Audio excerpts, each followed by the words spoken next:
la pista è anche definita tracciato. Esatto. E il segno che faccio io, anche quello è un tracciato, no?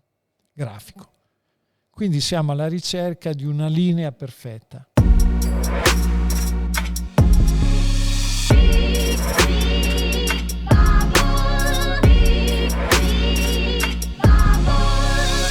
Ciao a tutti ragazzi e benvenuti ancora una volta a Mic Bubble, come sempre con me il mio host Filippo Carloni H. Fishy. Ciao a Phil. tutti, ciao a tutti. Phil, benvenuto. E oggi abbiamo il grande piacere e l'onore anche di avere non un pilota, perché abbiamo deciso di ampliare Primo un non po'. pilota, tra l'altro. No, forse c'era Uccio prima, non pilota. Uccio. Abbiamo deciso di ampliare un pochettino i nostri orizzonti di ospiti di Mic Bubble e oggi abbiamo il designer dei costumi dei supereroi che scendono in pista, 2 times world champion con passo d'oro, nonché il creatore, l'ideatore del nostro logo di Mic Bubble, è qui con noi direttamente da Cattolica, Aldo Drudi. Ciao Aldone. Me lo dovevate? Ciao Aldone. Ciao Aldone. Ciao carissimo. Ciao Aldone, come va innanzitutto qui quando si viene da Mic Bubble? La prima domanda, come sempre, come va, come stai, che è la base del podcast. Io direi molto bene, in più qui la splendida cornice, no? Siamo al circuito di Misano, è casa mia, io abito qua vicino e quindi mi sento molto bene qui con voi ragazzi, molto bene. Grande, ci fa super piacere. Mi hai dato anche una pitturata a casa tua, tra l'altro. Gli ho dato una pitturata a casa mia, ma credo sarà argomento di discussione. Certo, infatti ne dovremo parlare. E Aldo Drudi, perché abbiamo deciso, prima mentre studiavamo un po' l'intervista, molti conoscono le tue opere, hanno visto tutto quello che hai fatto, apprezzato e tutto, ma magari in pochi o comunque in meno persone sicuramente ti conoscono da vicino, di persona, e chi sei, e noi vogliamo fare questo oggi. Quindi la seconda domanda, diciamo, che ti vogliamo porre è: chi è Aldo Drudi? Chi sei? Partiamo quindi dall'inizio, come hai fatto a diventare Aldo Drudi? Come hai iniziato? Chi eri da giovane, da bambino, e come hai fatto poi a arrivare a essere Aldo Drudi? Sai, Mick, che faccio anche un po' fatica, perché questa domanda qui mi mette in una condizione strana, perché poi alla fine, se dovessi sintetizzare, vi dovrei dire, Filo, che nella vita ci vuole del culo. Si può dire? Si può dire, se è così si può dire. Io ho avuto culo perché ero appassionato di moto, volevo correre in moto, facevamo le corse da ragazzini, poi ne parliamo, perché tutto quello che ha detto Vale, Sgana, tutta sta roba qui, noi l'abbiamo fatta 20 anni prima, io ve lo dico, non è però puntualizzo. Certo, giusto, siamo pronti a analizzare. Bene, e quindi ci vuole un po' di fortuna, grande passione per il motociclismo, d'altronde qui siamo in un posto che insomma sappiamo bene, no? Essere la culla del motorismo, del motorsport in Italia. Sono nato qui, la mia casa, la casa di famiglia, forse a 3 chilometri in linea d'aria da qui, e puoi capire. Poi c'è questa strana connessione tra la grafica e il motociclismo, che va un po' al di là della mera applicazione di colori o di disegni su una calotta. C'è un qualche cosa in più che magari dopo ne parliamo, e che dà un po' un aspetto un po' più romantico al mio lavoro, anche, devo dire, lo rende anche un po' più importante, no? Se no saremmo dei carrozzieri. Esatto. Ecco, ma ne voglio parlare subito adesso, cioè questa è una sensazione che appunto tu ci puoi riportare alla grande, nel senso, qual è appunto il romanticismo che c'è per essere un designer di motociclismo, più che altro. insomma. Poi io appunterei come nasce un design, perché è una cosa astratta a livelli inverosimili, non è che dico produco gelati, te produci un design su una motocicletta anche. Certo, allora devo dire che quello che mi ha reso, tra virgolette, famoso sono i caschi dei piloti, no? Perché indossati dai più forti piloti del motomondiale, poi vi dirò come ci sono arrivato.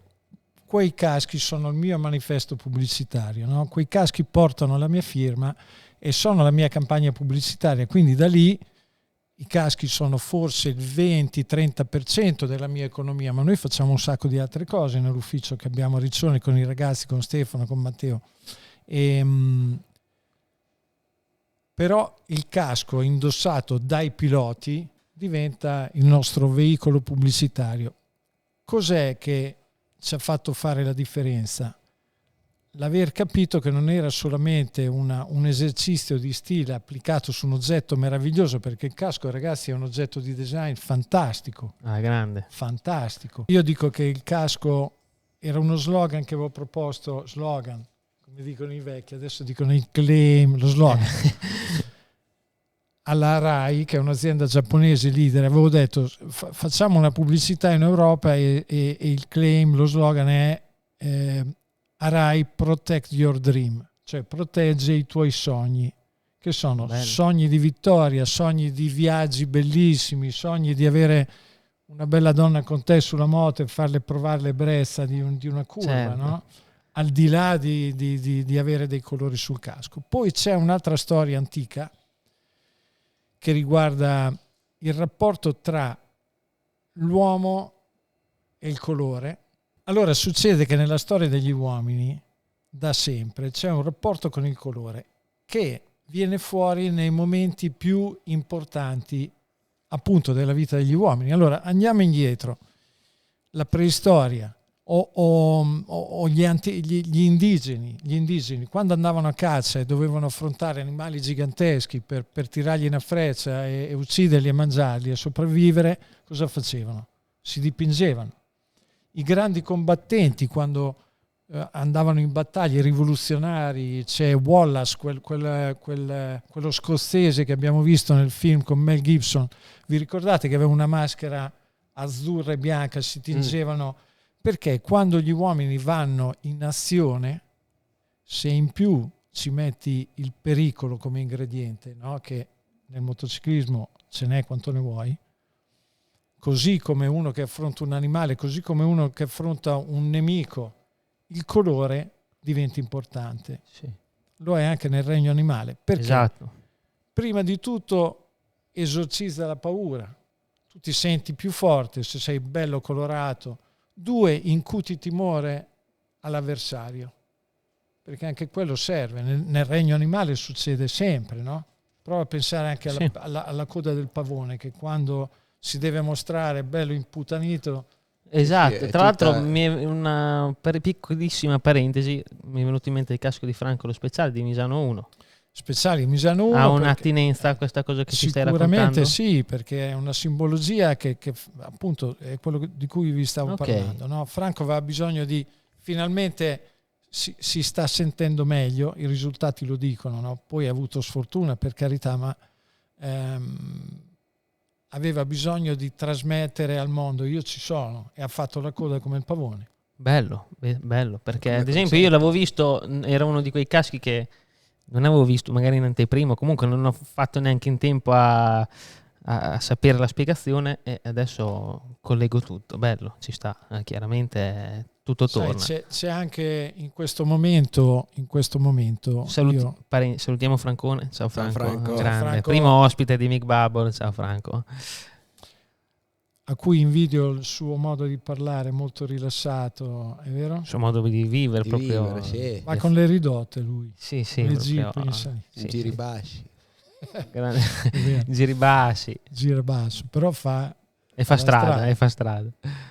Quindi dicevamo sì, del colore, delle grafiche. Ecco, devo anche dire che in questi ultimi anni c'è un po' un'inflazione, no? Adesso qualsiasi cosa succeda, casco speciale, a volte anche senza un grande significato, cosa che noi tentiamo sempre di non far fare ai nostri piloti. Li consigliamo di non fare un casco se non c'è un motivo, no? Proprio perché bisogna avere rispetto dell'oggetto, di quello che può trasmettere. Beh, Valentino è stato un fenomeno, no? Da quel punto di vista, io sono felicissimo di aver fatto parte di quella storia, perché abbiamo raccontato con i miei disegni, con le sue idee, un sacco di cose. Devastante. Fa parte della carriera, poi proprio la livrea è collegata all'anno, è collegata all'avvenimento. Ma te, Aldone, però io ho una domanda, no? Tu sei partito, che Che scuola hai fatto? Artistica a Pesaro, no? Scuola d'arte a Pesaro. Ok. Scuola d'arte a Pesaro. Quindi anche per dare, diciamo, mi piace sempre passare un messaggio a chi sta facendo, magari chi sta guardando questo episodio, che dice magari da grande voglio essere un disegnatore di caschi e vede Aldo Drudi, fa l'artistico. Come hai fatto? Cosa è successo dall'artistico a quando quando hai cominciato a disegnare caschi per i piloti del motomondiale o comunque proprio caschi da corsa? Allora, abbiamo già detto che ci vuole del culo, ma aggiungiamo dell'altro. Ai tempi la scuola d'arte a Pesaro c'erano 2 sezioni ed eravamo quelli che non avevano voglia di studiare, no? Perché era così un rifugio di scalmanati, c'erano un sacco di donne, le donne sai, hanno il gusto del disegno, delle cose, quindi paradiso terrestre. Poi ricordo il primo anno, io misi calzoni lunghi in occasione del primo anno delle superiori, perché fino alla terza media sempre solo pantaloni corti? Bello, come capito, poi come no? formalità in prima superiore. Dopo abbiamo detto qui bisognerà andare, tra l'altro andavamo fuori casa. Esatto, a Pesaro c'è una vecchia disputa con Pesaro aperta perché insomma il nostro contendente a livello di città è Pesaro. Sì. Noi stiamo antipatici a loro da cattolica perché io sarei cattolichino e loro stanno molto antipatici a noi. Fai da Romagna Marche, diciamo, sì, ai confini. Sì, la faida. Però ai tempi la scuola d'arte era una scuola così per rifugiati e invece poi anche lì fortuna, ho realizzato che dopo 5 anni di scuola d'arte, qualcuno di voi qua l'ha frequentata, tu esci e sei pronto, perché poi io andai a Firenze a fare una scuola di grafica pubblicitaria, sai, Firenze un'accademia, e scoprì che praticamente erano tutte cose che avevo già fatto a Pesaro. Ho avuto la fortuna di avere professori meravigliosi e la scuola d'arte era spettacolare. Adesso c'erano da fare naturalmente da andare bene in matematica, in italiano, però disegnavamo. Eravate già belli preparati. Madonna, divertentissimo. E pensi che comunque nel tuo lavoro l'influenza della storia dell'arte italiana ci sia, comunque ti abbia dato una mano, ti dia una mano, perché in Italia insomma siamo anche andati una volta insieme agli Uffizi a Firenze, cioè. Viti a nozze, perché ricordi bene che vi invitai tu, Franco e Casadei, che salutiamo. Ciao Matti. E invitai i ragazzi ad una visita al Museo degli Uffizi a Firenze. Abbiamo fatto 1 o 2 giorni lì, la sera aperitivo, e il giorno dopo siamo andati con questa professoressa di storia dell'arte. Tra l'altro, fenomenale. E io mi raccomandai, no? Filo a sta ragazza, gli dissi, sta signora, gli dissi, guarda, questa è gente che va a 200 all'ora, magari se sintetizzi un po', perché una visita al museo è lunga, potrebbe, no? Per chi non essere interessati. Potrebbero non essere interessati. Invece ricordo che lei mi disse sì, non c'è problema, e partì lei dalla descrizione del David di Michelangelo, della riproduzione che c'è davanti a Palazzo Vecchio, e raccontò la storia del David. E io li guardavo, dicevo, mannaggia, qui andiamo lunghi, questi mi mandano a cagare. Invece li ho visti con la bocca aperta, sorpresi, e da lì poi è partita la visita che è durata quasi 3 ore, 2 ore. Bellissimo. Bellissimi gli Uffizi poi. Perché? Perché poi io sparo delle cose così, ma dissi loro, se volete andare più forte degli spagnoli dovete sapere chi siete.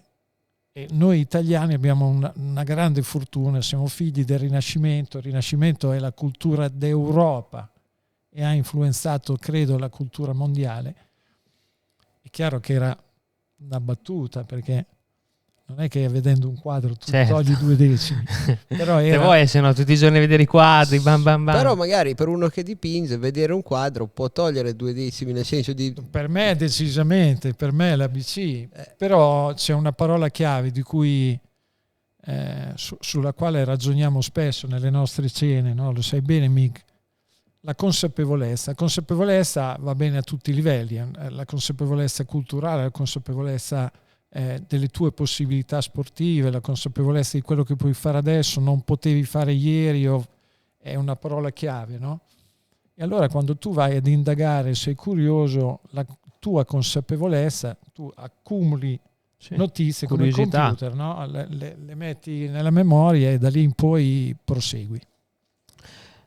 Spiegazione, direi tutto siamo già dentro al filosofico, con un saggio come te sapevamo di... Fermatevi, se esagero. No. Stare io anche tirerei fuori anche influenze straniere. A me, guardando queste curve qua, vedo anche del cubismo, non lo so, sarà per i colori, per le forme. Esatto, Filo. Cubismo, e c'è un'altra corrente che è legata però al periodo del fascismo, al futurismo. Il futurismo, ma noi non facciamo politica, quindi se c'è qualcosa di buono in un periodo che di buono aveva veramente, veramente poco, e noi lo prendiamo comunque. Perché no? Lo prendiamo comunque. Se poi aggiungi a queste due correnti, hai detto una cosa clamorosa, io adesso ripeto, non voglio annoiare, ma se a queste cose qui aggiungi i colori del posto dove siamo, perché troverai i colori del mare e del sole, perché siamo a pochi metri dal mare, e aggiungi i colori delle corse, diventa un mix dirompente. Io domenica ho visto le immagini dal drone e non vi nascondo che ho detto, però quasi una corrente nuova, quasi una linea tra tutte le tue locandine. Vedo la stessa linea, vedo del cambiamento tra tutti gli anni che passano. Io ti ringrazio. Allora, l'arte rispetto al mio lavoro è una cosa diversa, no? È molto più alta. Come mai? È lui che fa il modello, ma è lui che dice così, non è vero. Fa il modello. Cos'è l'arte più che altro a questo punto? Allora, l'arte scatta la definizione di arte quando chi la fa è matto. Devi essere un folle per essere un artista. Comunque io, dentro sto mondo qua, comunque più o meno... Ma voi che siete piloti a quel livello lì, siete quelli del mondiale, avete quella roba lì in più. Che non vuol dire essere degli scapestrati che vanno a 302 km all'ora, che era già pericoloso a 300. No, non è quello. È che vi inventate qualche cosa come Van Gogh, che sapeva disegnare benissimo, ma noi lo ricordiamo per quei tocchi di colore. Era armato come un cavallo Van Gogh. O no? Sì. Cioè, Leonardo, Michelangelo. Bisogna essere armati per fare la Cappella Sistina, l'hai vista? Perché è una bella bega. È una bega bestiale, bisogna essere armati completamente pazzi, poi quella volta, capisci? Bello. Vai al di là delle tue possibilità, e qui scatta di nuovo un parallelo con voi. Io faccio grafica, no? E design. No, perché anche questa...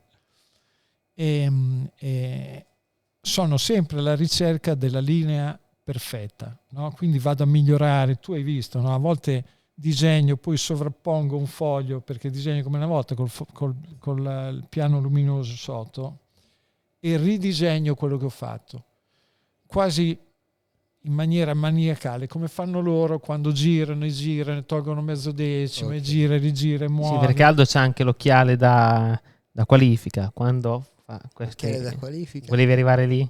No, quello lì, quando lui comincia a fare il bozzetto, no? Comincia di qua di là, poi arriva a un certo punto, torni la volta dopo magari che devi portare avanti l'idea del casco, e dice oggi metto l'occhiale da qualifica che per tirare giù altri 2-3 decimi e tac. Per tirare giù 2 decimi, sì, è così, che è poi il meccanismo delle corse, no? Quindi quando loro vanno in pista si parla di traiettoria, no? Uh-huh. La pista è anche definita tracciato. Esatto. E il segno che faccio io, anche quello è un tracciato, no? Grafico. Quindi siamo alla ricerca di una linea perfetta. E va bene, tu ti alleni e lo fai, vai a scuola, giri in moto, e dai, e arrivi a girare in 1,48. Ecco. Ma per fare 1,47 e 2 devi essere matto, devi rompere quella perfezione, o se vuoi vincere in volata, come hai fatto te al Mugello, io ero lì e mi hai fatto divertire come un matto. Grazie. Devi inventarti un'altra cosa, perché se fai il giro come tutti i 25 giri di prima sei fottuto. Regolare. E quindi è una regola che credo si possa applicare a tutte le cose della vita. Sarebbe bello raccontarlo ai ragazzini, ogni tanto mi capita nelle scuole o all'università. All'università sono già più grandi, fai fatica, ma i ragazzini che sono più sognatori, queste cose vanno dette, perché il motociclismo è l'esempio, è un esempio altissimo di voglia di vivere, di alzare il limite con la consapevolezza, perché se passi di là ti fai male, vi capita di cadere, vi capita di farvi male, ma il presupposto è quello di avere il controllo, no? Sì, certo. Il gas nelle mani ce l'hai te, Consapevolezza. la consapevolezza. Che per andare forte, tra l'altro, ti puoi anche stendere. Una continua ricerca verso la perfezione estrema che non arriverà mai tendenzialmente. Assolutamente mai, ma è quello il bello, no? Sì, sì, Perché sennò sei finito. e se no rimani lì. Se no rimani lì e non ti diverti più. Io ho un bel po' di anni, ma mi diverto come un matto. 200 tipo un bel po' di anni. Cioè, sembra... ma io vorrei tornare, dopo questa parentesi meravigliosa, dove abbiamo cominciato... Filosofica. È giusto dire filosofica. Sappiamo che tu, appunto, per proseguire la timeline della tua vita, dopo l'artistico, diciamo, come hai fatto a intraprendere il discorso moto?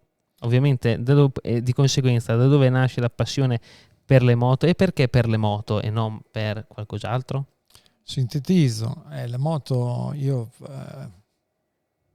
tu disegni tutto il giorno, no? E sei bravo a dare l'effetto della velocità, però ti manca, sei sempre su un foglio, un A4, no? Ti manca l'effetto, l'effetto vero. Allora slancio. Prendevo su la bici quando non avevo la moto, gli mettevo le carte della scala 40 e mi buttavo, perché noi poi abbiamo anche la fortuna di avere la discesa. C'è della gente che sta nel piano. È vero. A Carpi, non ci ho mai pensato a sta Carpi cosa. È piano. Non c'è motociclisti di Carpi mi sa che non ci sono. Allora noi avevamo la discesa che Bicemonte e venivamo giù con sta bicicletta, perché tutto quello che tu puoi sviluppare oltre alla forza dei tuoi muscoli, cioè di corsa o coi pedali, tu arrivi fino lì. In discesa amplifichi e vai in un'altra dimensione, che è quella della velocità. Per te pedali, poi a un certo punto smetti e vai più forte di quello che tu puoi produrre. Vado in discesa da tutta la vita, ma non ci avevo mai pensato, cioè non avevo mai fatto questo ragionamento. E allora, siccome siamo uomini da discesa, quell'emozione lì, tu lo sai, è forte, Sì, è forte bella. o no?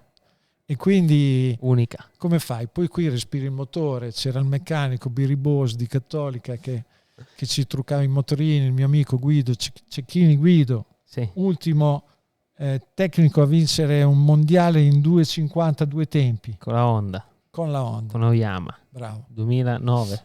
Addirittura. 2009, sì. Secondo me sì. Sì, 2008 sì, 2009. Dopo poi è arrivata la cosa, la Moto 2 l'anno dopo. Sì, c'è Oyama e poi la Moto 2. Beh, insomma, facevamo questa cosa, andavamo in discesa. E le persone chiave, riassumo velocemente, 3. Giancarlo Morbidelli, quello che costruiva le moto da corsa, mio fratello e Graziano Rossi, che sono entrati in una sorta di vortice che mi ha preso dentro, perché Morbidelli aveva visto un adesivo che avevo disegnato per un negozio di abbigliamento sportivo, i primi negozi di abbigliamento sportivo, che voleva imbonire noi ragazzini che andavamo a fare le corse con i motorini, quindi tutto un qua dietro. E lui l'ha visto e mi ha fatto cercare, pensa, quella volta col telefono, mi hanno telefonato. È stato il primo incarico da... Madonna, no? Te immaginati uno che ti chiama grossa, poi. Madonna, lui vinceva i mondiali, no?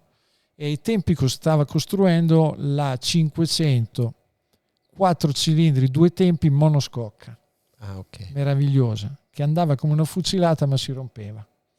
E poi mio fratello, che aveva una discoteca, a parte che mio fratello e mio babbo mi portavano a vedere le corse, la moto temporada, ero piccolino, loro sono stati i primi a... Mio fratello aveva una discoteca a Urbino che era frequentata dalla Stefania, la mamma di Vale, che bello, e Graziano Rossi andava su a tampinarla, no? Ok. Il cassiere, che lo conosceva, ha detto a mio fratello: guarda che c'è uno qui, questo qua che corre in moto, va fortissimo, Graziano Rossi, sembrava Gesù Cristo, presente uguale. Salutiamo la Stefania, tuo fratello e Graziano. Ciao. Tutti Ciao grandi. a tutti. Quindi mio fratello che dava 50.000 lire gara a Graziano, Sponsor. e che mi chiese di intagliare nella pelle delle scrittine Scorpio Club, che era il nome del locale, da impunturare sulla tuta di Graziano. Ok. Tutta bianca. Graziano, tutta bianca quella volta, capito? Stivaletti bianchi, era bello come il sole. Ho detto, mio fratello è Graziano Rossi, che da quel giorno, quando andammo ad impunturare, andai a un appuntamento, mi portò un amico con la 500 perché io non avevo la macchina, e conobbi Graziano Rossi, e da lì, ragazzi, ciao, si è aperto un mondo. Lui mi ha portato nel paddock. Ok, e infatti, se non sbaglio, se non vado errando, il primo casco da corsa è stato proprio il suo, che è lì, Ce originale. Ce l'abbiamo originale. Originale. Faccio come Antonella Lia, lo vado a prendere. Te fai prima il buongiorno. Dai. Va, aspetta. Allegria! Vado a prendere, va bene. Casco, allora, raccontaci intanto. Di solito è un momento che questo lo facciamo alla fine, ma visto che sei il designer di caschi, ci hai portato 4 bombe e stavamo parlando del Grazia. Questo è il tuo casco d'esordio. Innanzitutto, a me piace molto la firma. Sì, Abbastanza, quello l'ho notata proprio- anch'io. Allo 02 per cosa sta? Con però? rapido era il secondo esemplare. Ok. Ce ne sono 2 nel mondo. Uno l'ha regalato un suo amico da qualche parte, e questo è il secondo casco. Ok, Che raccontaci. però vedete accessoriato di qualche cosa, perché facevi rally poi, Graziano, dopo aver smesso di correre, c'è e l'interfono. aveva messo l'interfono. No, Interfono, ti racconto bellissimo. velocemente. Poi voi dovete pensare a che cos'erano i caschi quella volta. Erano abbastanza semplici, no? Poi come dire, erano speculari, quindi destra e sinistra uguali, dei caschi meravigliosi che adesso sono riconosciuti come forse i più bei caschi iconici, Phil Reed, Sì. Mike Haywood, Agostini, però a quel tempo lì dovevamo arrivare giù a piedi pari, no? Quindi una rivoluzione, come vedete, i colori dell'arcobaleno, delle nuvolette, un castello fatato. Perché? Perché Graziano è un uomo di grande fantasia. Avrete già raccontato forse delle sue gesta, era un attore nato. Credo che tutto quello che in comunicazione ha fatto Valentino sia come dire, lo scimmiottare di Graziano, che ai tempi, Il precursore. Madonna, ha fatto delle cose clamorose. Ma già, per dire, cioè, questa è una novità. Te entravate in un mondo di caschi fatti tutti in quella maniera. Come è venuto in mente di fare una cosa così tanto inusuale, che al giorno d'oggi non pare neanche tanto inusuale? Guarda, Filo, il discorso è questo: quando tu hai un interlocutore, io poi quella volta ancora non sapevo bene, cioè non ero quello che dicevo, io stavo facendo il casco di Graziano Rossi, Esatto. che aveva visto il mio, andavamo a allenarci in moto assieme, e mi ha detto: ma me ne fai uno anche a me? È l'interlocutore che fa nascere l'idea. Esatto, cioè qual è il rapporto tra il designer e appunto in questo caso il rider, ecco. È basico, importantissimo capire che il casco non è il mio, è il tuo, è del pilota. Quindi come dire, il confronto con il pilota, Io questo lo più è curioso il pilota, più attento il pilota, ti porta a fare qualcosa di originale e di confortevole per il pilota. Questa forse è la differenza tra i caschi che facciamo noi e quegli altri che si vedono in giro. Di solito va fatta un'intervista, bisogna conoscere il pilota. Ai tempi io ero amico di Graziano, andavamo in moto assieme, facevamo cose clamorose. I primi traversi della mia vita li ho fatti con Graziano. Perché tu, vorrei dirlo, che sei anche un pilota, perché tu mi hai raccontato, e anche chi insomma ha avuto dei momenti di battaglia con te o in panoramica o altrove, comunque si dice che comunque tu gli dai gas, questo gli dai gas. Questo è il Sbaglio? complimento più grande, No, è vero, però. Cioè... più grande che mi potevi fare. Potessi fare. No, glielo davamo il gas, io e Guido, tanto che Graziano ci disse a un certo punto: ma voi perché non vi iscrivete a un campionato? E allora, però quella volta non era così facile, o eri il figlio di un meccanico, eri già un po' dentro le corse. Quella volta c'era, se non sbaglio, la Formula Aspes e un'altra Formula, l'Averda forse, ma che erano agli albori. Loris Reggiani, che è un 58 come me, ha iniziato così, ma i miei erano nel turismo, capito, avevano, e quindi difficilmente si Eri poteva inserito. accedere, no? Adesso invece è tutto molto più semplice, minimoto, le cose, e quindi Graziano mi ha accompagnato nel paddock, lo accompagnavamo alle corse. Ricordo che una volta siamo venuti qui e un campionato italiano, forse d'estate, un caldo bestiale, non avevamo i passi, io e Guido. Graziano ci caricò sulla sua macchina nel cofano e ci ha chiuso nel cofano dietro. Cofano, il baule, Sì. nel baule di dietro, perché non avevamo il pass. Lui, insomma, dai, monta su, insomma, ci ha messo nel baule. È entrato, quella volta si arrivava in macchina, i piloti fino davanti al loro box, al loro garage. È sceso, c'erano tutti i tifosi, ha cominciato a parlare con uno con l'altro, si è dimenticato che noi eravamo di dietro, e ci ha lasciato un quarto d'ora, 20 minuti lì, un caldo della Madonna, noi che bussavamo nel cassone. Io vorrei essere stato nei paddock in quegli anni lì, ma anche, ecco, un'altra cosa che volevo tirare fuori, appunto il rapporto, quando tu citi Graziano, Reggiani, Kevin è stato, cioè, perché quando io sento certi racconti, una volta i rapporti o comunque le gare di quegli anni lì si vivevano ovviamente, ma in maniera diversa. Cioè, voi eravate un gruppo, cioè, devastante, cioè, andavate in montagna, mi raccontavi, io voglio tirare fuori queste robe perché sono delle chicche devastanti. sì.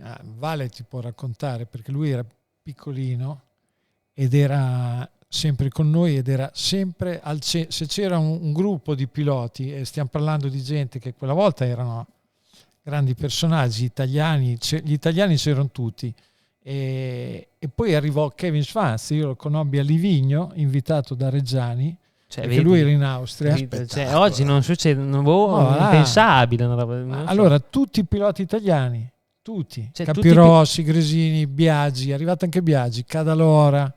Cosa si faceva? Si prendeva, si andava a Livigno insieme, era una roba organizzata? Io andavo a sciare a Livigno, c'era un mio amico che aveva le motoslitte, che mi ha detto: ma porta su qualcuno. Portai Casoli e Reggiani e Gramigni. Cioè, che nomi. Capito? Salutiamo tutti proprio calorosamente. Salutiamo tutti. Gramigni, ciao primo tutti, casco grandi. Drudy Performance a vincere un mondiale. Vedi? Attenzione, Cioè, primo mondiale a Priglia, tra l'altro. Sì. E facevamo queste, c'era Chili, Casanova, Gianola ci faceva sbudolare da ridere, Gianola e Gramigni, Caimano. pazzi scatenati, e andavamo a sciare a Livigno. Reggiani invitò Schwanz, lo conobbi in quell'occasione, e da lì poi il primo casco di Kevin Schwanz, che mi sdoganò a livello internazionale. Ricordo che Cereghini parlò di me durante un collegamento da Suzuka, mi sembra, prima gara del mondiale, dicendo: c'è un po' d'Italia nella top class in Kevin Schwanz, che allora era il numero uno, Rispetto. e mostrò questo casco con quel flash giallo che diventò famoso. Bellissimo. Ma secondo te, se sono cambiati, come sono cambiati i piloti dall'epoca ad oggi? Te che hai sempre avuto un rapporto strastretto con qualsiasi pilota. È un po' il ritmo che adesso viene impresso alla nostra vita dalla tecnologia, no? Sempre tutto veloce, tutto mordi e fuggi, che non è la vostra caratteristica, perché voi fate approfondimenti. Io ho sentito le interviste degli altri ragazzi, bellissime, il racconto, Esatto. capisci? Il racconto, ma ci vuole curiosità. Adesso non è più così, e ai tempi, alla fine delle prove, c'erano i dualismi, ma poi alla fine si stava tutti assieme, capito? Livigno, sì, c'era il dualismo Reggiani, Cadalora, ma erano tutti e due lì, e alla fine, insomma, quando eri in moto era una questione, ma poi dopo al fine delle prove gavettoni, casino nel paddock, ma alla fine delle prove vuol dire mezz'ora dopo, non Non la sera alle no, 6. no, la sera alle 6. Fan club non ce n'erano, e quindi le fazioni non c'erano, ed era meraviglioso, insomma, una cosa un po' più all'arrembaggio. Bello, Che spettacolo. bellissimo. Sarei curioso di essere in una cena di quelle lì, insomma, dove succedevano queste cose qua, ecco. Beh, però devo dire che nel vostro gruppo, nella crica, nella VR46, l'imprinting è quello lì. Sì, assolutamente. Siamo sicuramente vicini, non possiamo, sono diversi tempi e tutto, ma Probabilmente il retaggio che vi aiuta, cioè la tradizione che si respira a Tavuglia, a partire da Graziano Rossi, da te, probabilmente che si è trasmessa tramite Valentino a loro, mi viene da dire. Perfetto. Graziano, io credo che a Graziano si debba tanto. Tutti i piloti di oggi dovrebbero tributargli. Vi parlerò anche di un'idea che ho avuto, che purtroppo non, questa è bella, ve la racconto subito. alla grande. Io a questo Gran Premio, al prossimo, a gara 2 Mm? di Misano, avevo in mente di portare Graziano Rossi, di fargli fare un giro d'onore e di farlo arrivare sul rettilineo accolto da tutti i piloti italiani, quelli dell'Academy, ma anche altri, e anche io sarei voluto Questa è essere una lì. bomba atomica. Perché tutto quello che fate adesso e che Valentino ha amplificato era un'idea primordiale di Graziano Rossi. Lo facevamo a spiaggia, io, lui e Guido con l'Honda XL 500, capisci? Graziano ha sempre avuto un bidone di benzina, delle gomme e un mezzo per andare a fare qualcosa, o la macchina da rally o le moto, bastava chiamarlo a qualsiasi ora E lui c'era. e lui c'era. E tutto quello che avete fatto e che fate voi a Rence, che l'Academy, è un po' figlia di questo approccio di Graziano Rossi. Quindi secondo me era utile tributare a Graziano Quello che si merita. un omaggio. Il motociclismo italiano perlomeno. No. L'ho chiamato su consiglio di Valentino, mi ha detto guarda, bellissimo, ci sta, chiama Graziano. L'ho chiamato. Graziano, gli ho spiegato le cose, mi ha detto ripeti bene, gli ho ripetuto, gli ho detto guarda, sarebbe bello fare così, un giro d'onore a Misano. Ti chiamo tra un'ora, mi ha detto. Dopo un'ora mi ha chiamato e mi ha detto allora, io ho una Corvette bellissima gialla, voglio fare 2 giri e poi vengo. E gli ho detto guarda, grazie, basta un giro d'onore con la Corvette piano piano. E lui mi ha detto no, piano piano, di traverso. Quindi la sua idea, come sempre, era quella di dare spettacoli, di divertirsi, che è quell'imprinting lì. La chiave di tutto, Esatto. tra l'altro. La chiave di tutto, come sempre nella vita. Lui è veramente un maestro. Mai nessuno l'ha superato, neanche Vale. Bellissimo, grande grazie, veramente. Ma Naturalmente non la faremo questa cosa perché esatto, infatti, cioè alla fine Però è una cosa spettacolare alla fine. alla fine quindi rimarrà l'idea? Non si può dire? Non si quando saprà? Graziano accetterà noi lo faremo con grande piacere, ma credo che sarà quasi impossibile. Cioè, Peccato, per noi è un grandissimo peccato, però l'idea veramente... No, pensate che emozione, no? Ha voglia. Tutti i piloti con la tuta che danno 5 a Graziano, un attimo, pam pam, via.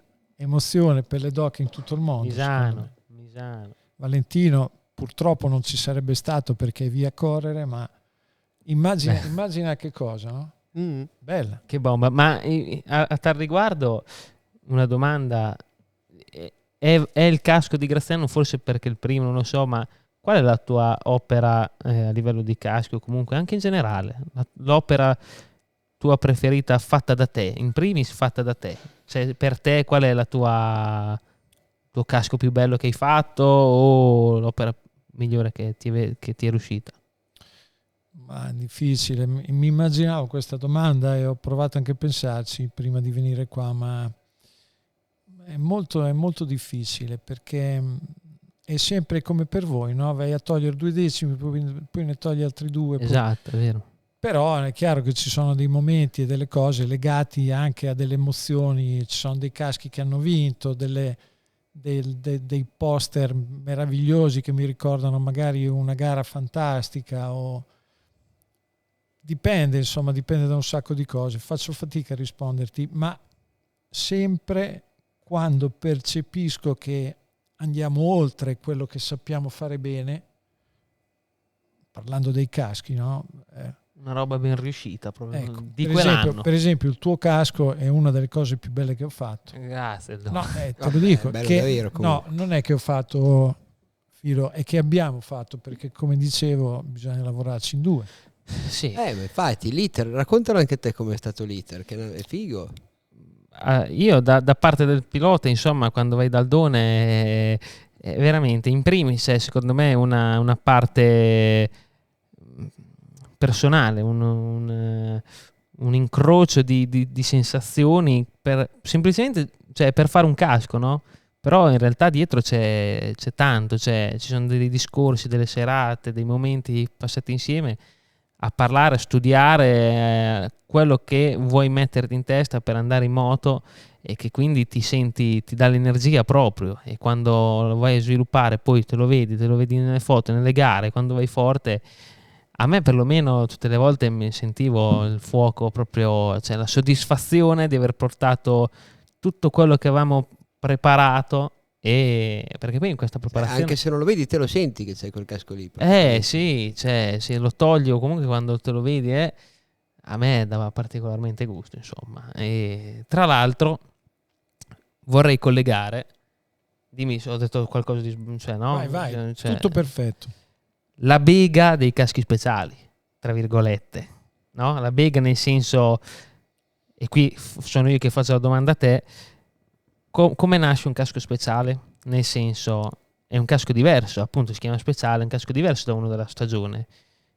Quali sono dal lato, dai, che tanto li abbiamo anche vissuti insieme, ma ad esempio quelli con Vale, che comunque sono sempre stati speciali, splendidi, ma anche come quelli di tutti gli altri, quali sono appunto i momenti diversi però, no? Che rispetto a un casco della stagione. Cosa succede dietro a un casco speciale ogni volta? Ne abbiamo fatti tanti, no? Ma non tutti belli, te lo dico, perché lì la discriminante è un'altra, è il significato che ha quel casco, no?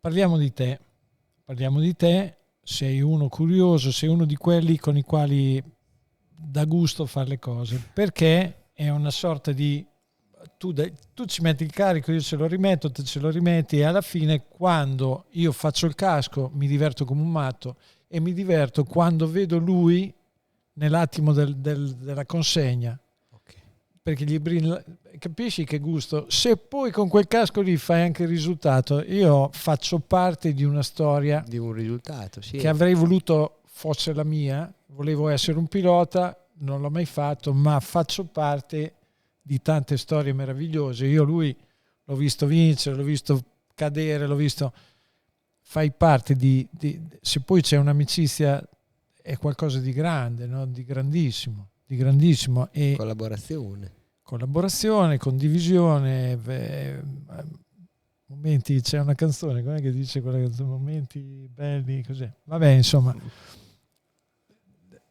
i suoi caschi non erano né belli né brutti, gli speciali del MiG, erano i caschi del MiG. Ce n'è uno con le foglie che hai raccolto. Bellissimo. Lo sai che ce le ho tutte le foglie?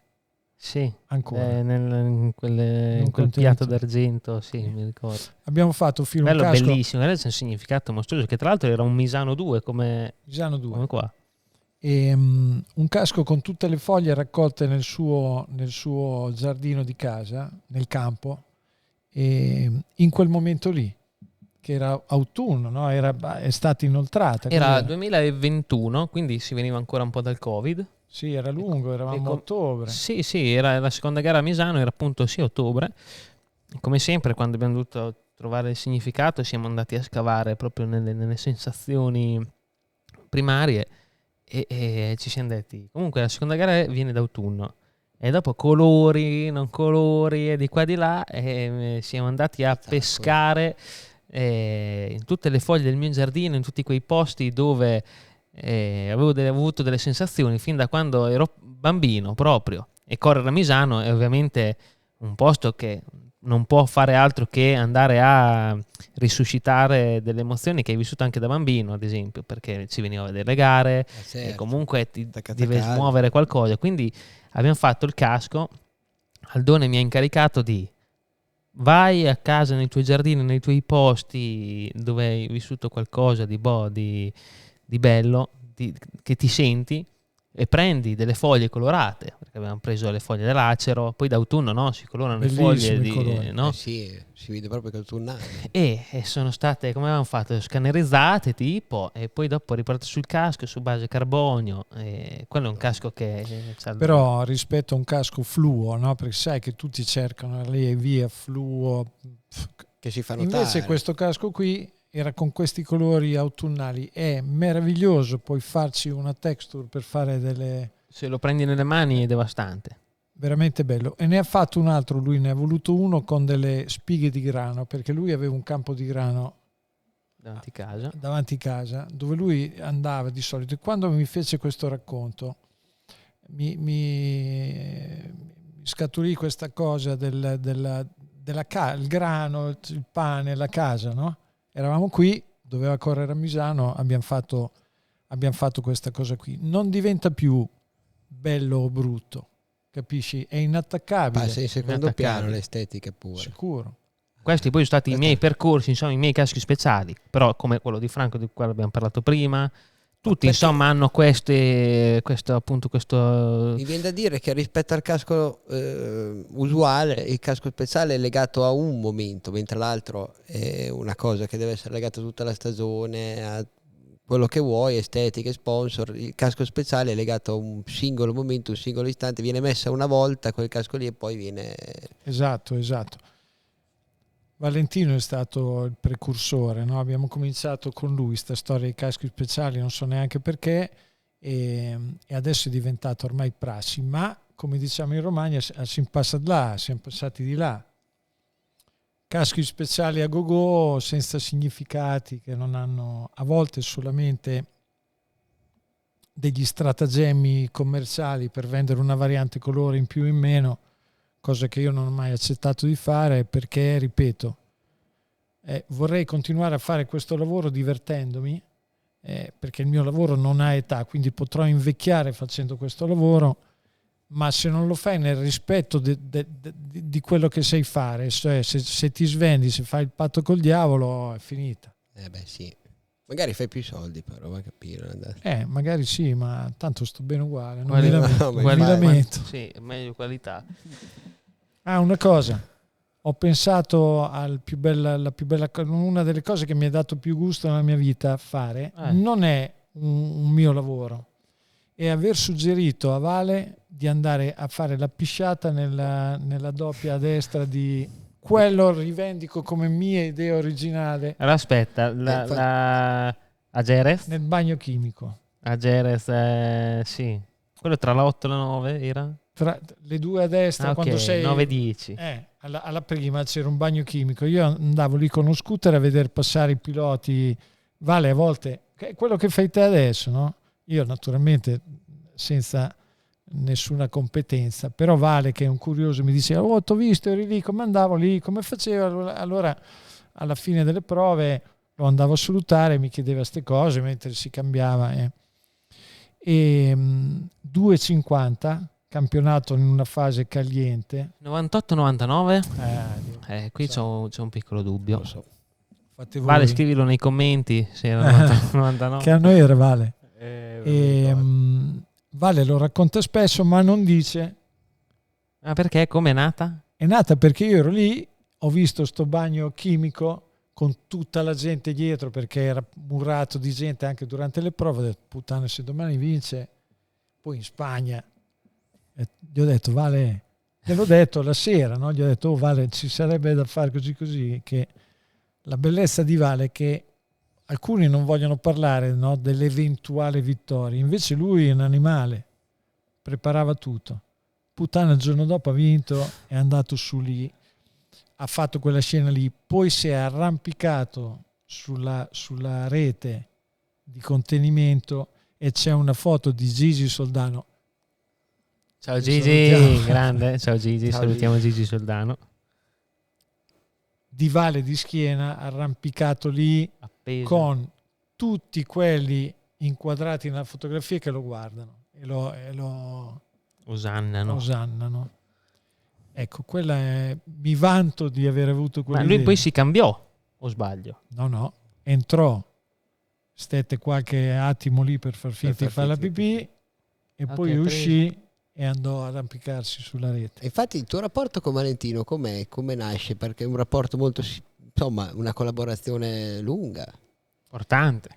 Vale è cresciuto a casa mia perché veniva con Graziano, ricordo Graziano rimaneva con me a parlare, lui andava di sopra perché avevo un mobiletto di modellini di macchine che io avevo colorato e lui andava su a giocare con queste macchinette, andava a vedere, no? Io avevo un po' di cose.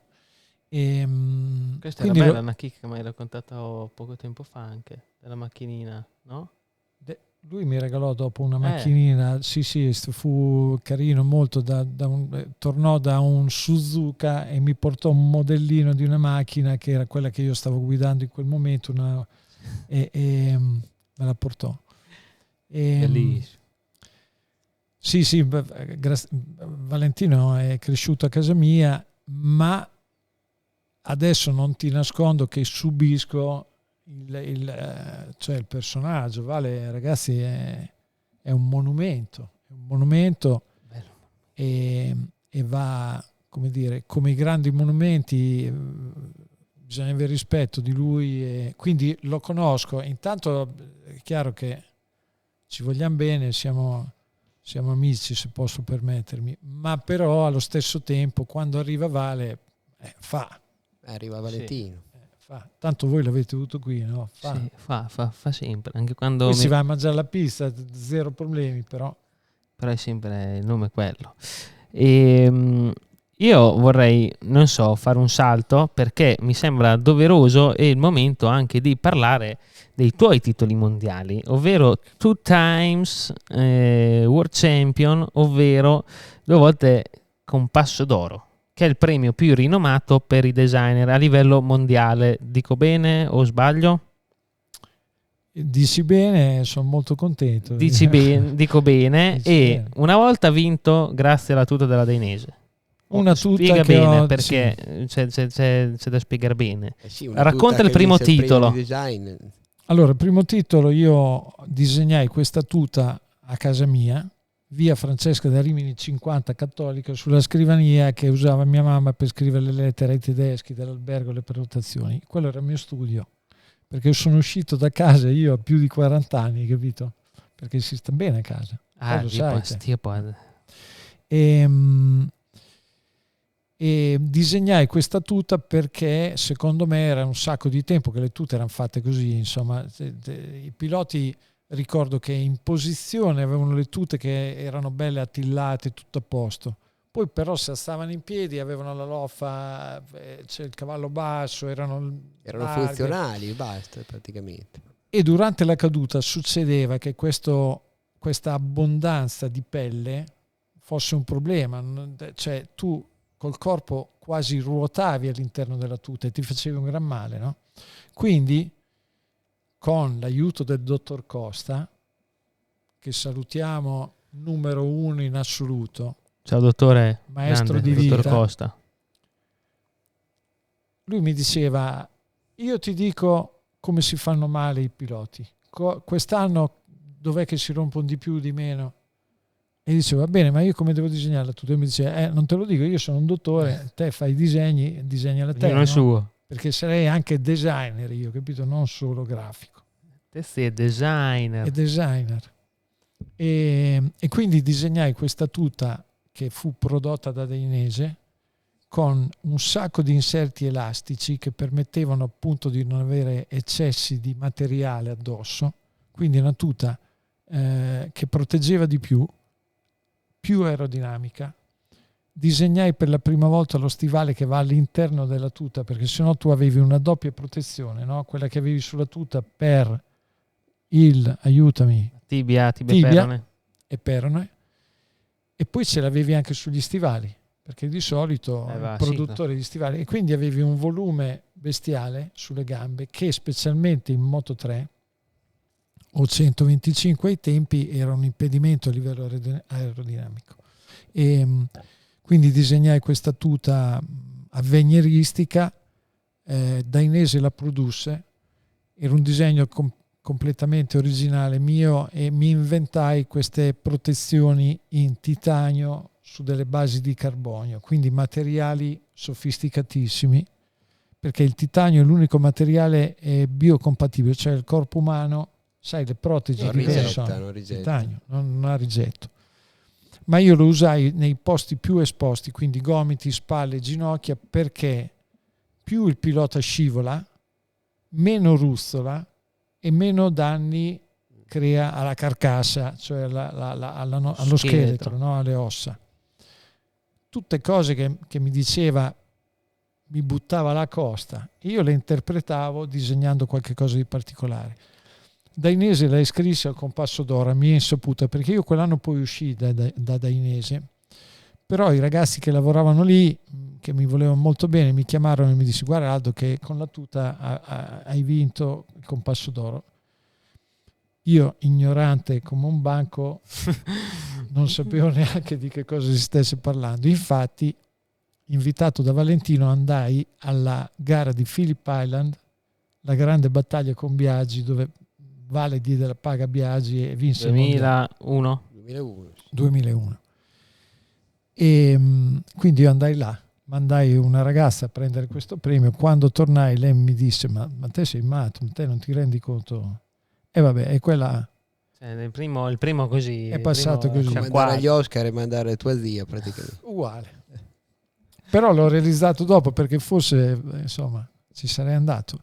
Poi la meraviglia, la vita, ho avuto diverse vicissitudini e combattuto un po' di battaglie, e dopo 20 anni succede che ci iscriviamo con il circuito, cosa inusuale, no? Milano, il design, gli architetti con gli occhiali neri, sai? È vero, però mi dà l'idea anche a me che abbiano gli occhiali neri quadrati. Una montatura presente, sì. No? Un mondo che è un po' distante dal motociclismo, e arrivare lì con un circuito, col progetto Ride on Colors, e l'idea di far diventare un luogo un oggetto, cioè noi stiamo tentando in questi anni, con la proprietà e con la direzione, un luogo, tentiamo di farlo diventare un oggetto di design. Se ne sono accorti a Milano e ci hanno premiato. È un orgoglio clamoroso, perché abbiamo portato il motociclismo e un piazzale pieno di cemento a Milano. Sì, è assurdo come appunto un circuito abbia vinto un premio di design, nel senso è come...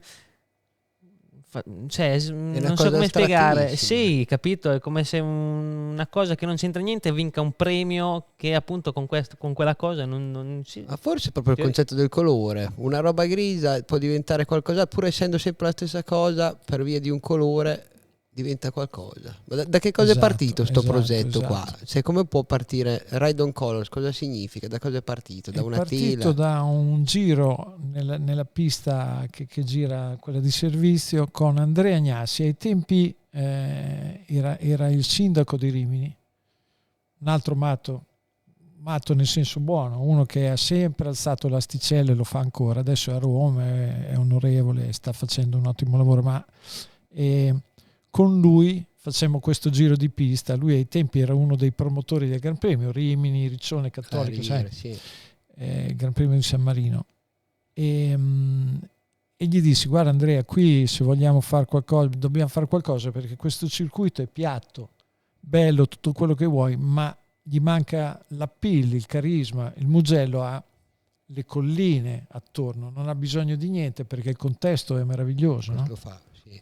Qui non è così, ci sono dei muri di contenimento, c'era poca roba.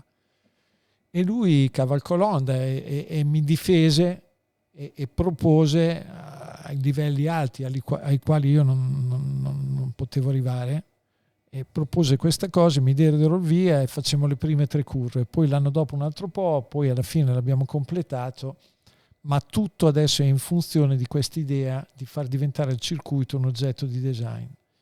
La palazzina nuova dove siamo adesso è meravigliosa, e c'è quella coerenza di cui parlavi prima, i colori del mare, del sole, della terra che ci ospita, e quelli del racing che io ho gestito per anni sui caschi, le livree delle moto. Quindi si è chiuso un cerchio, e a Milano i giudici dell'ADI hanno riconosciuto questa cosa, e per noi insomma l'ADI è il premio di design più antico del mondo, ed è in Italia ma è internazionale, quindi ti premiano qui, è come quando prendi l'Oscar a Hollywood. È il più importante. Ma poi dopo l'hai anche esportata, perché mi ricordo anche la curva, la parabolica Monza con Alboreto, bellissima, quella era devastante, bellissima. L'hanno cancellata, sai, Ho visto, mi sono accorto. Heineken. Pagano di più l'Heineken, ma era bellissima. Grazie. Guarda, io sono estasiato. Una chicca, che a Misano era bello andare dritto, perché tipo se te vai dritto tu vai tipo nelle gallerie, quando vai con la macchina vedi tutte le luci così. Quando vai dritto a Misano è uguale, quando c'è il mondiale la riverniciano tutta precisa, te vai dritto il primo turno ti si sporcano le gomme di vernice praticamente. Bello. Ok, alla curva dopo se non sei attento ti lancia. Però era bellissimo andare dritto, perché non era andare dritto come dall'altra parte, che non freni per non sporcare con le gomme. sì, sei attento, però quello insomma. Allora vi racconto questa, che durante la lavorazione, credo 2 anni fa, i ragazzi avevano appena verniciato i cordoli. Io entrai con la mia macchina perché dovevo andare a vedere il lavoro, no? Il progresso del lavoro, solo che lo sai, come entri in pista ti viene fuori quella carogna, insomma nella parte dietro dove non c'era nessuno gli ho dato un po' di gas prendendo un cordolo 2. Il problema è che il cordolo era ancora fresco, quindi io stampai il cordolo per diversi metri sull'asfalto. L'hai riportato, c'è la vernice del cordolo. Al mattino dopo incontro Capirossi che mi fa: oh Patacca, ti sei divertito ieri con la macchina? Perché era successo che Spargarò si era lamentato perché c'erano questi segni nella pista che avevo lasciato io, quindi mi hanno preso per il culo per un po', insomma. Però peccato veniale. Una firma, è stata una firma. Che ci hai portato diversi cimeli, e graditissimi ovviamente. In primis per seguire una timeline, diciamo, per tornare al discorso di prima, di quello che facevate tanti anni fa, vorrei sapere, intanto io questo l'hai staccato dal tuo ufficio se non sbaglio. Sì, questo è da me. Questa è una mi ricorda le origini. Allora, qui che cosa abbiamo? Non puoi fare altro che raccontarlo tu. Questa è una partenza al circuito dell'ovile, perché all'interno del circuito c'era un ovile delle pecore, c'era un pastore sardo che aveva le pecore lì, ed è qui di fronte, cioè dall'altra parte della strada del circuito dove ci sono le case adesso che vanno verso il fiume. Ma infatti adesso vedo le case, ma è tipo sotto Montalbano? No, è qui dall'altra parte della strada, tra la strada e l'invaso che c'è. Ok. Hai capito? Okay. Adesso è pieno di case lì, ma ai tempi fecero la lottizzazione, che vuol dire strade e fogne, e le case non c'erano. Dove c'era una lottizzazione andavamo a fare le corse noi con i motorini, truccati, telaio comprato alla rotta mitica di Montalbano. Ok, bello. Poi motore Franco Morini, testa e cilindro e pistone Malanca, elaborato dal dottore degli ammortizzatori, nonché dottore dei motori di Gabice, non mi ricordo il nome, aspetta, adesso te lo dico, ve lo dico dopo, e montato da Cecchini Guido. Hai capito che tecnico avevo? Quello nel mezzo sono io. Casco prestato da Macio, un mio amico di Cattolica, bianco, giallo e azzurro, spettacolare. Giubbino di mio fratello. Protezioni erano le ginocchiere che si mettevano per giocare a pallavolo. Pista dell'ovile con le cagate delle pecore a guarnire l'asfalto. Da far d'accordo. Prima delle gare dovevamo spazzare perché era pericoloso, insomma, dovevamo dargli una Mi è sistemata. partita su una... E tutta cattolica veniva lì a vedere queste corse, le ragazzine anche, perché naturalmente facevi le corse per rimediare, per fare il galletto. Quindi queste comunque ste gare... Da noi si facevano le gare come il pane praticamente, e per tanti anni, perché qui rispetto a quelle che raccontava Vale, ad esempio, hai detto che sono Fa conto che io ho 20 anni più di Vale e quindi già eravate in pista. eravamo in pista. Ma poi E il professionalmente. venerdì sera andavamo a rubare la benzina dalle macchine che ai tempi non avevano il tappo con la chiave. Certo. Siccome dovevamo fare la miscela, i soldi erano pochi, ci arrangiavamo, andavamo con la pompa di gomma, dovevamo dare il tiro, Sì, così ogni tanto delle davi anche ingozzate, l'ingozzata sì. e poi via, di notte.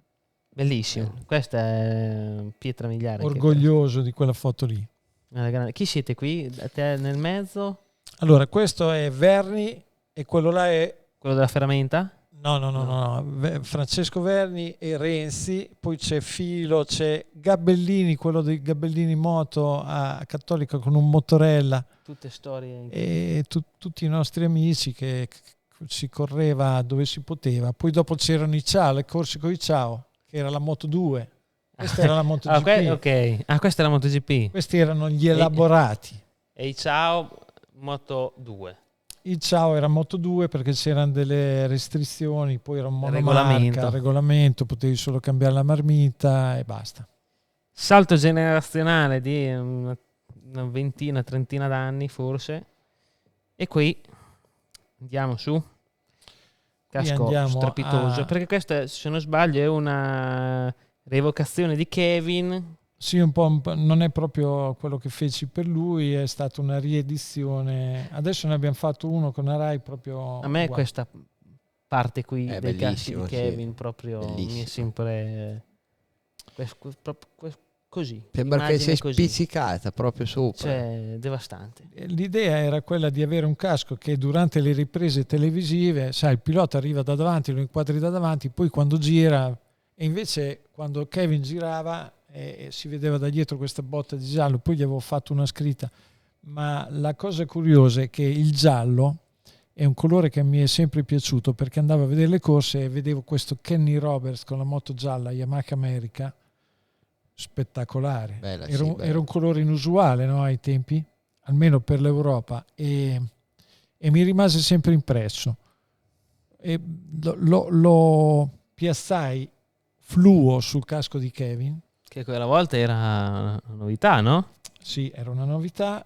E prototipo fatto da Giocondo Mariani nella carrozzeria di Giocondo Mariani e Gabice. Partì col mio amico Marzio e andai a consegnarlo a Kevin al Mugello.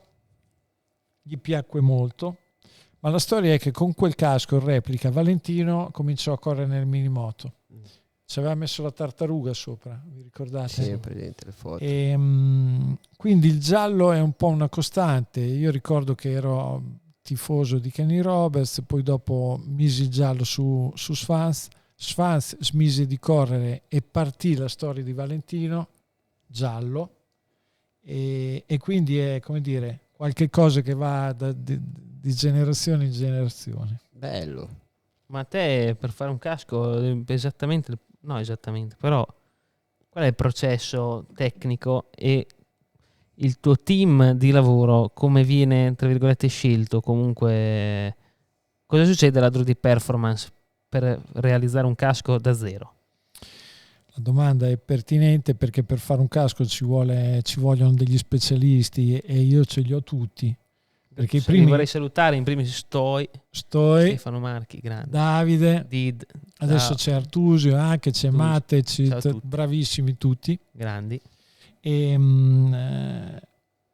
io dopo aver fatto i primi caschi ho capito che era una bega, difficilissimo, lunghissimo. Li feci, quello di Graziano, ma poi o fai il decoratore del casco e ti dedichi a quello, ma io poi ho disegnato un sacco di cose. Io ho un ufficio dove non produciamo niente Ok. progettiamo solamente. Adesso parliamo di caschi, ma abbiamo fatto di tutto, disegnato barche, bici elettriche, aerei, ultimamente un treno con la Red Bull, coloriamo tutto quello che va veloce e disegniamo linee di abbigliamento per i motociclisti, poi capitano delle collaborazioni con delle aziende importanti dall'America, cose incredibili. Poi adesso, no? Quindi Right now.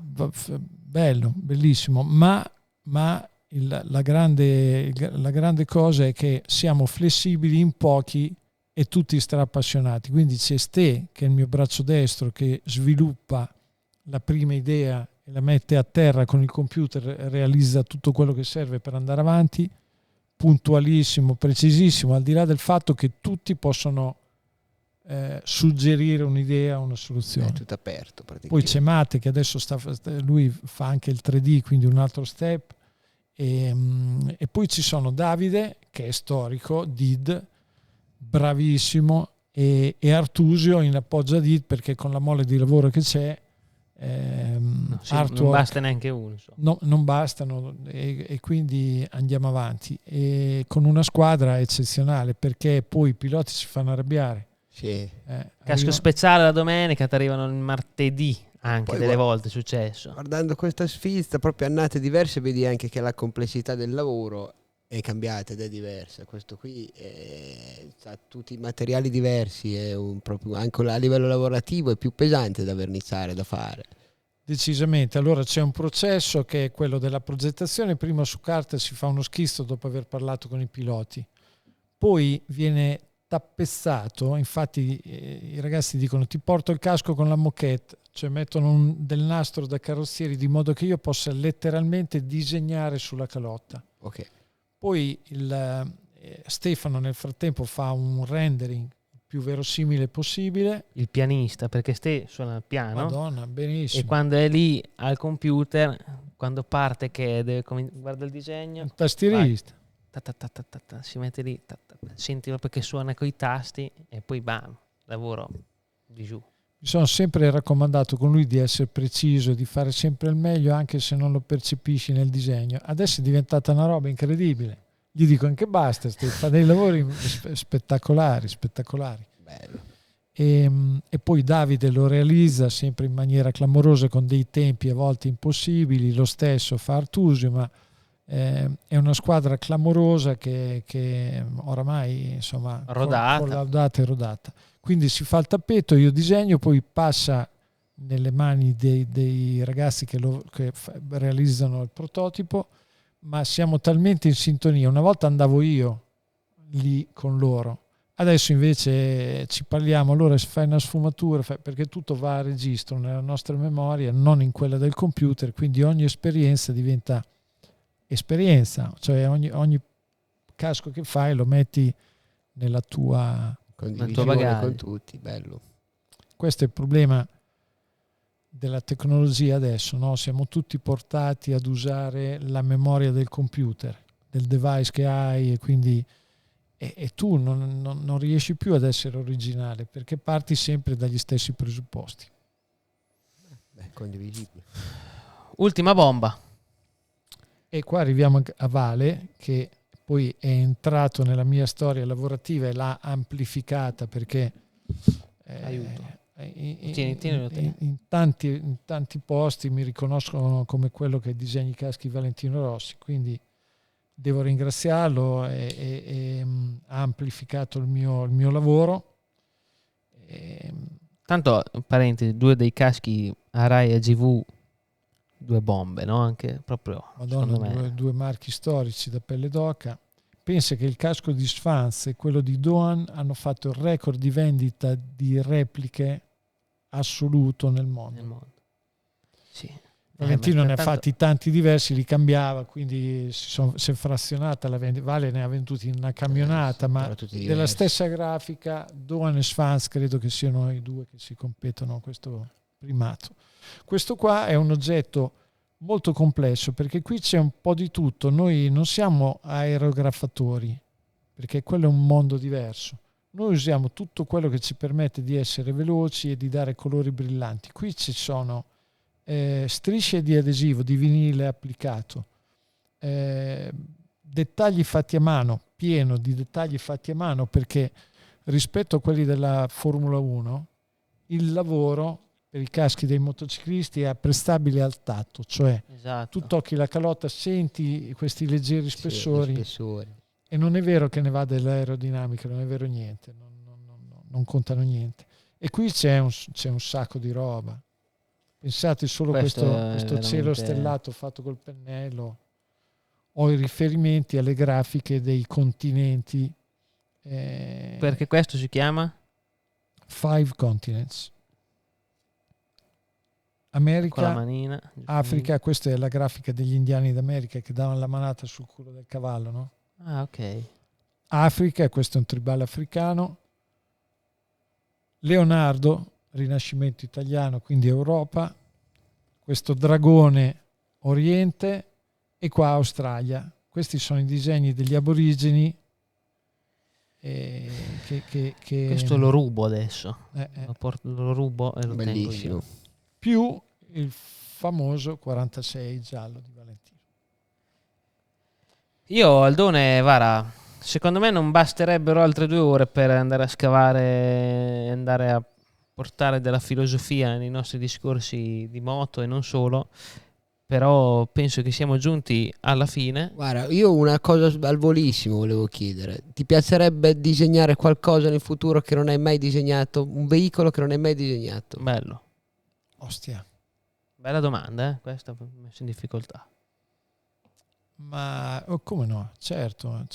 Avevo anche proposto al Qatar, che mi avevano chiesto di fare la livrea per il circuito e poi non è andata a buon fine. Avevo allegato un aereo di linea e con i colori che avrei piazzato sul circuito, perché proprio l'anno del Compasso d'Oro, quando andai invece in Australia, viaggiamo con degli aerei della Qantas, Australiani. Madonna, tutti colorati ai tempi con i disegni aborigeni, meravigliosi. Non gli hanno, adesso fanno qualcosa, ho visto l'Alitalia, Bassi Perugina, insomma, quello là era spettacolare.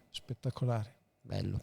Chissà, forse. Ragazzi, questo è Mick Bubble, Aldo Drudi, vi ringraziamo grazie mille Aldo in primis per i tuoi cimeli, per Grazie le a bombe, voi. per la puntata, Grazie per il tuo lavoro. per tutte le perle.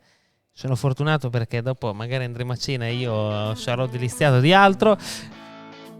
Ragazzi, alla prossima. Aldo Drudi, Mick Bubble, ciao a tutti. Ciao a tutti. Alla prossima. Ciao. Ciao.